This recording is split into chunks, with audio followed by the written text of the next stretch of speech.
Welcome and thank you for tuning in. You're listening to the Beyond 50 radio program. I'm Daniel Davis. Joining us here on the program today is someone who serves the Portland, Oregon area as a Bach flower consultant, offers private consultations, private studies, study groups, and trainings. She is a certified Bach flower practitioner since 2000 and has been studying and using the Bach flower essences for more than 25 years. Loving to help people discover for themselves the endless magic of Bach's wonderfully complete and easy-to-use system. I'd like to welcome to the Beyond 50 radio program our guest, Rio Hibbler. Rio, thank you for joining us here on the program today. It's my pleasure. Thank you. Now, tell us, what are Bach flower essences? Bach flower essences are the first flower essences that were used in Western medicine. They were invented by somebody named Dr. Bach, hence that's why they're called Bach flower essences.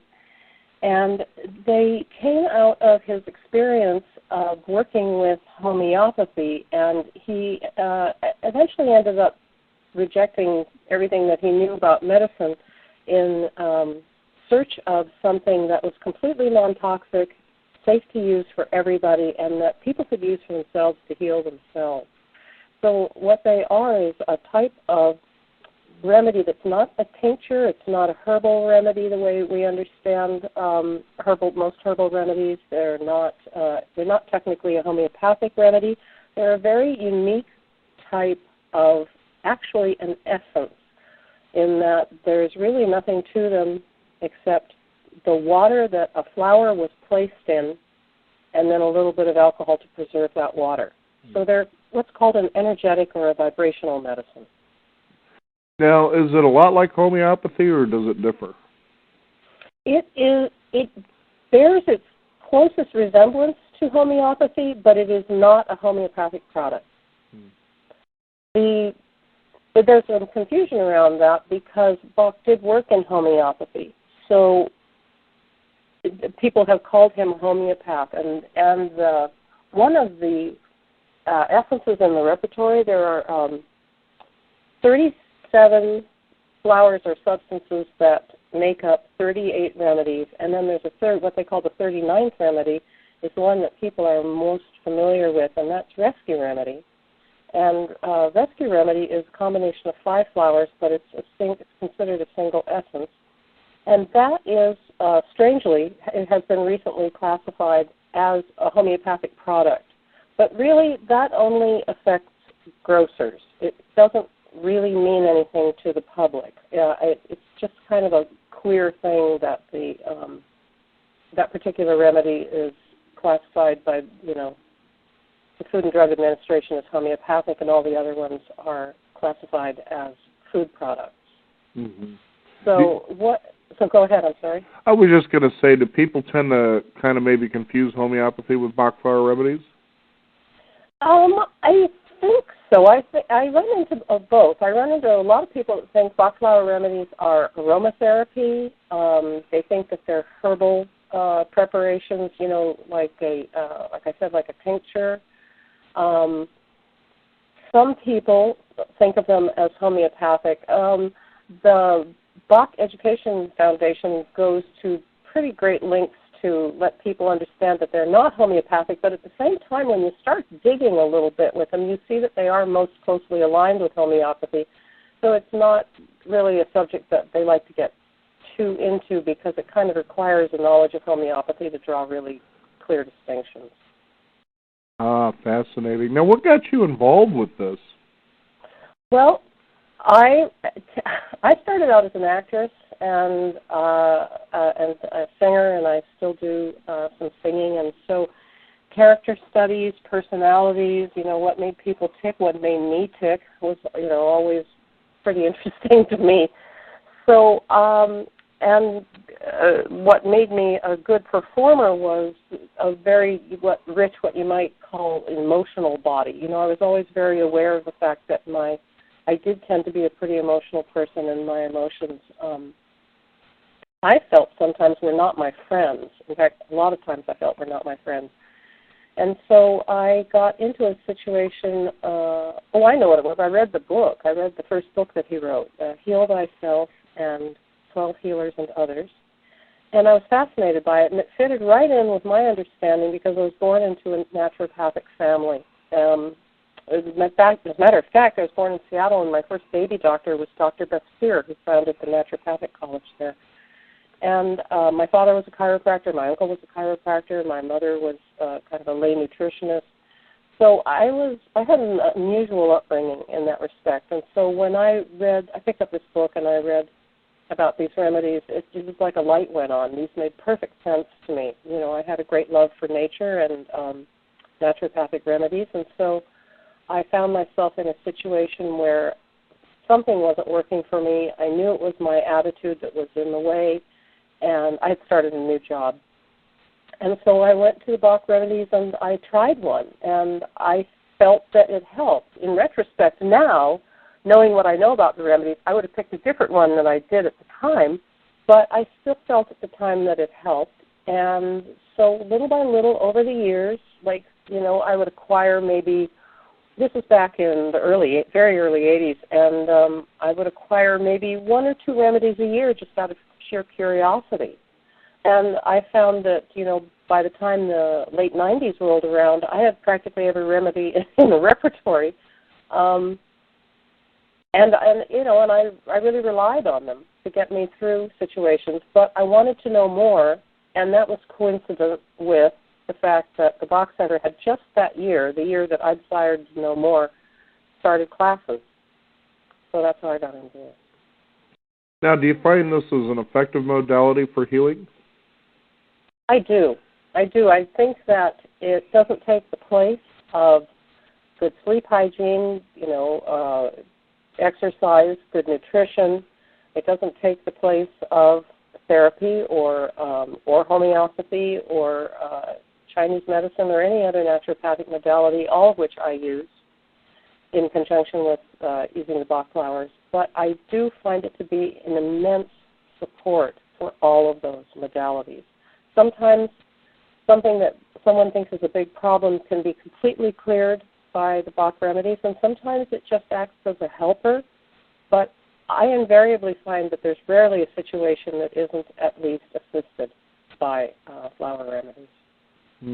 Fascinating stuff. Now, what kind of people do people use Bach flower remedies to I guess, attempt to heal?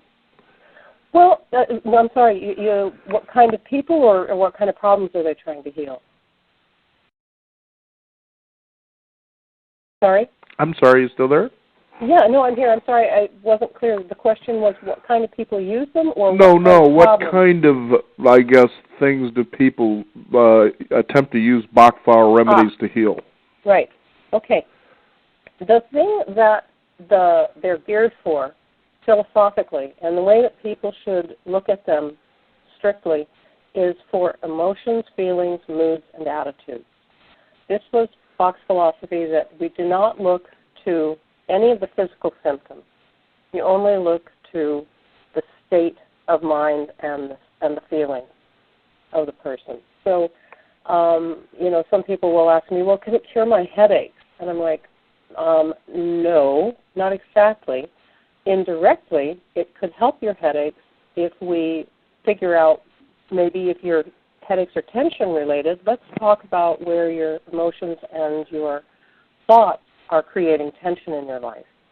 So you look to your state, you look to your mental and emotional state, and that's what they address. And so people that are willing to do a little bit of self-discovery can, almost always have some kind of positive effect.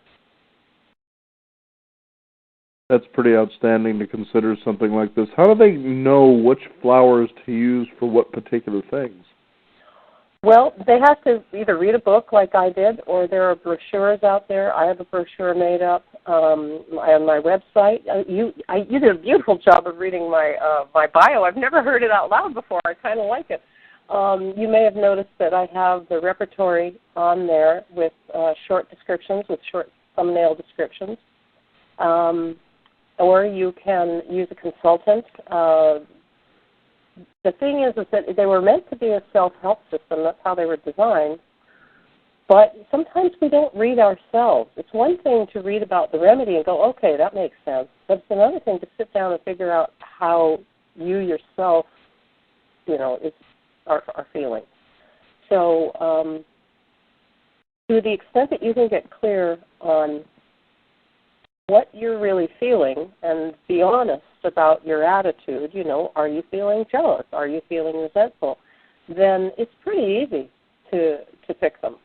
To the extent that sometimes these things are a little cloudy and we tend to be in a little bit of denial, then in that case it's helpful to either do some exercises or call a consultant. Mm-hmm.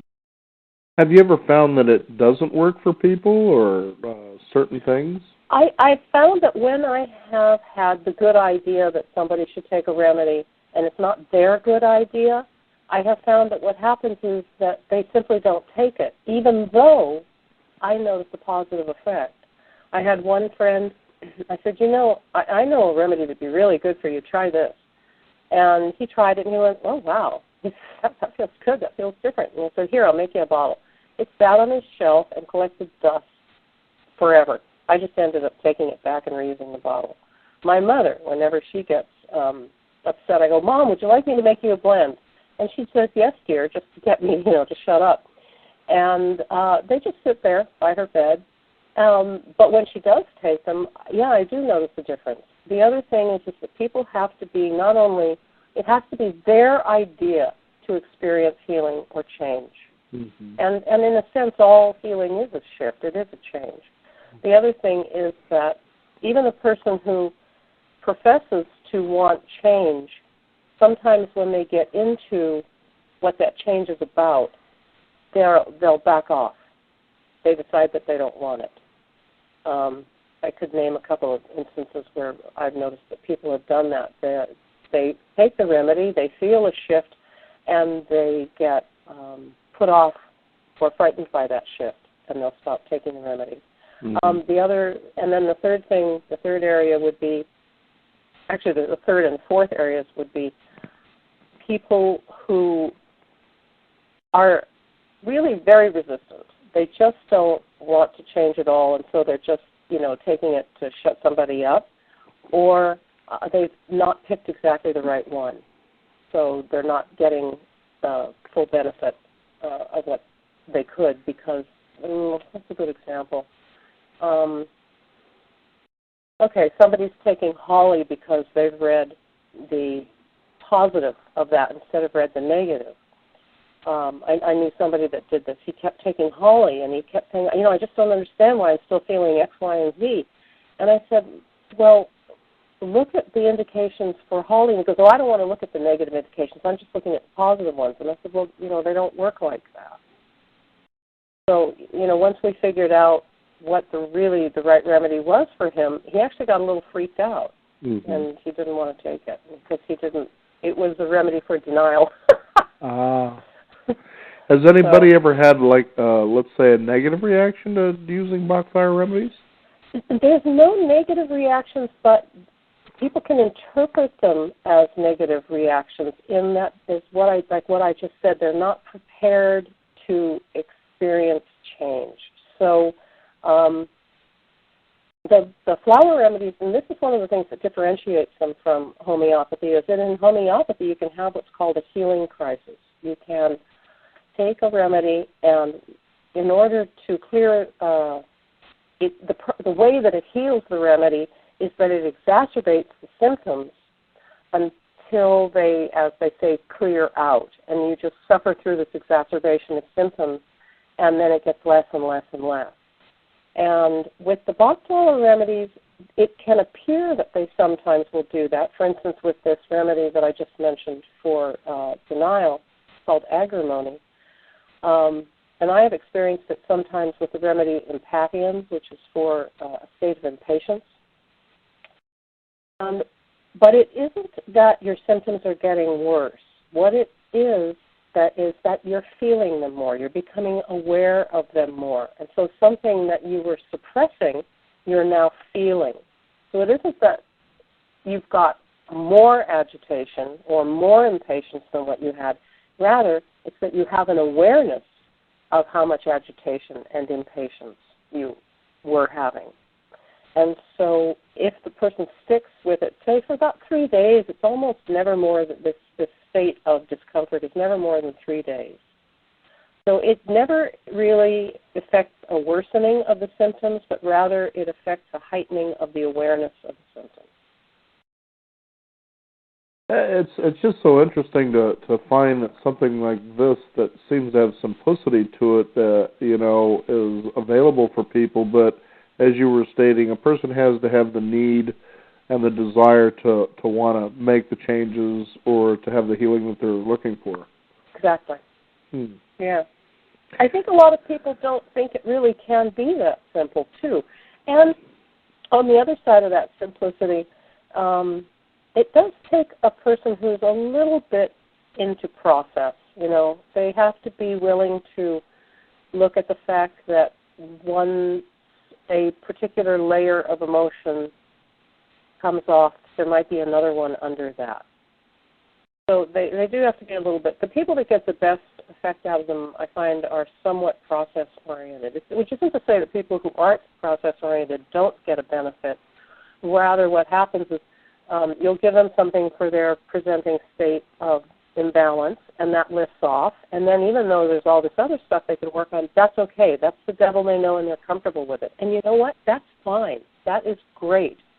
And then so for people who are more emotionally sensitive and more inner-directed and not so outer-directed as those other people I just mentioned, who tend, by the way, to be the more effective people in the world, they then will be a little more sensitive to this idea of compensation or layers. And that's to say that if we have an emotional state for a long time, let's say, pick anything, really. I mean, I'll just pick a bad marriage, let's say. Okay. And you get into, and let's say it's not even a bad marriage. Let's just say you get into a marriage where you start compensating to accommodate, and you're in that marriage for about 15 years, you're going to have some stuff that's not addressed. And so when you start getting in there and dealing with one state, what's going to come up as that state disappears, for instance, classically depression. Everybody knows that, as depression lifts, you often get in touch with your anger. It's kind of like that. As we compensate, to go back to the relationship example, as we start to pull off maybe some of the denial and the compensation of acquiescence that we display in a relationship, we might find that under that is some stuff that's going to rock the boat. Not necessarily destroy it, but just rock the boat. And so people have to be patient and understanding and process-oriented to work through that stuff. It almost sounds like a system of self-help in some ways, huh? It's totally a system of self-help. It's absolutely. That was how it was designed, yeah. Bach wanted people to recognize themselves. So the books that he wrote were, what did he say? These are the names of the pamphlets that he wrote for the general public. Ye suffer from yourself, free thyself, and heal thyself. That's exactly why these flowers were designed. It was for people to gain in consciousness and self-awareness and subsequently happiness. And with happiness, health. That was pretty much Bach's philosophy in a nutshell. Now tell us about some results that you've seen with people that you've worked with. Oh, well, I almost always see a lightening. People come and they're so, by the time people come to the Bach flower remedies, they're usually in a bit of a state. And it's really quite lovely to see that whatever was worrying them so terribly, whatever seemed so impossible, whatever seemed so insurmountable and was just, really burdening them, invariably within 3 weeks I see a lessening and a lightening of that of at least 50%, if not 100. It's really quite lovely. And then people, they go off and they continue to do what they do. It's not like, you become some perfect person who never has problems again. These are made to be used consistently from, day to day, week to week, month to month, as things come up. all the remedies address the human condition. And so no matter how happy you are, it doesn't mean stuff's not going to happen. You know? I think people a lot of times believe when they discover a path that allegedly leads them to a happier state than they're in, they somehow come under the belief that, well, you're not going to be, involved in any things that may make you unhappy or knock you off the path for a little bit. There is no permanence to happiness except for how you deal with those things that come along, I believe. Yeah, absolutely. I would agree. I mean, it's just that's life. I mean, we have to constantly be bringing our happiness to the table and not looking for it from life. Now, how can people find out more about your work? I understand that you're also having a training that is occurring in Portland, Oregon, is it? I am. Yes, starting this Sunday. If anybody's interested, I'm happy to give Beyond 50 listeners a 10% discount. We still have a few slots open. It starts this Sunday at 12:30, and it's going to be for 5 Sundays, 12:30 to 6:30. And I have put this together based on my observations over the years that this is a simple system, but at the same time it takes a little bit of dedication to get it under your belt. And Bach was very generous in how he dealt with people with these remedies, and so I have always tried to have that same philosophy. And so I've put together a training that is more than double the information that you would get if you took the Bach introductory training. This is essentially equivalent in information to their Level 1 and Level 2 training. Plus, you get more botany, and plus I want people to be able to recognize themselves more, like I was talking about in the beginning. So I've put together self-awareness exercises. And it's going to be offered at, we have a great space at the Movement Center that's available to me, and the training is going to be $3.99 for these 30 hours. And that's very good price for a very intensive training. And as I said, if Beyond 50 listeners are interested, they can contact me directly, and I'll arrange a 10% discount for them. And the reason I've done it this way is because I felt that it's easy to know a little bit about it, but it's like a language, and it's like taking a crash course in French over the weekend from a Berlitz, studio. You learn, you come out Sunday night speaking French, but 4 weeks later you've forgotten half of it. 8 weeks later you've gotten 3/4 of it. 16 weeks later you've forgotten all but a few words.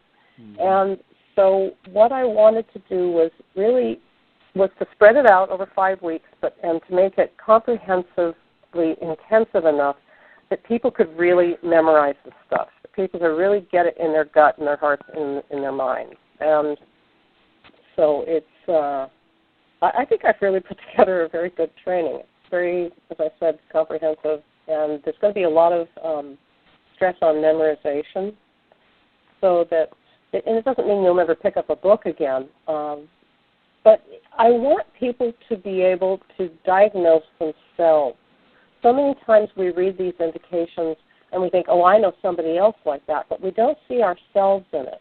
So I want people to come away from this training with a better understanding of how they can read their own emotional state, as well as to have a really good foundation in memorizing and really understanding the remedies indications. Oh.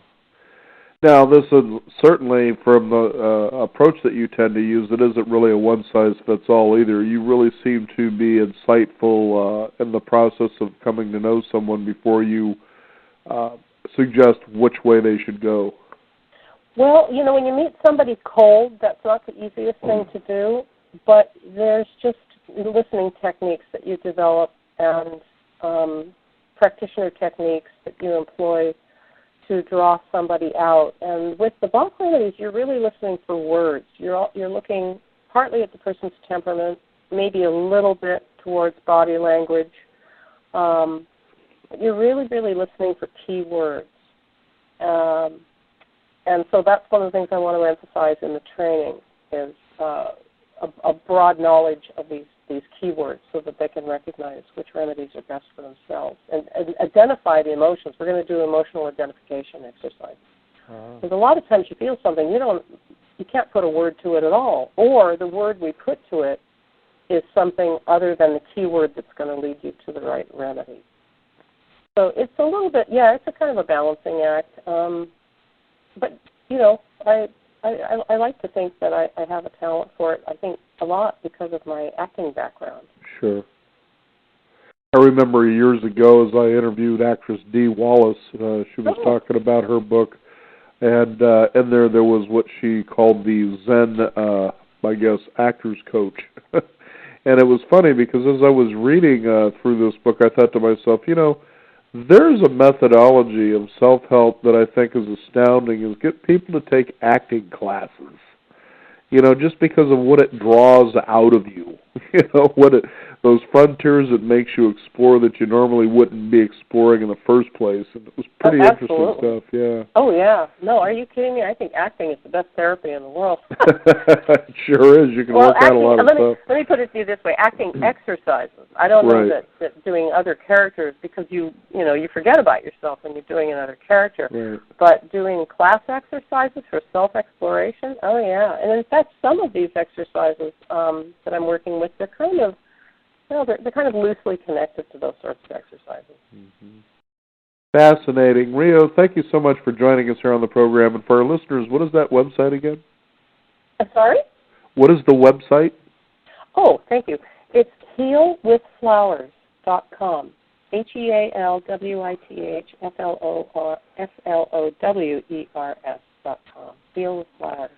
HealWithFlowers.com. Rio, thank you so much for joining us here on the program today. Thank you. Today. I appreciate it. It was really fun. Thanks a lot. You bet. Have a great day. You too. And we want to thank you, the listeners out there. You can discover more also by visiting us at Beyond50Radio.com. That is the number 50. You can also follow us on Twitter at Beyond50Radio and like us on Facebook. I'm Daniel Davis. Thank you for tuning in. This is the Beyond 50 Radio program. And remember, live your day past halfway.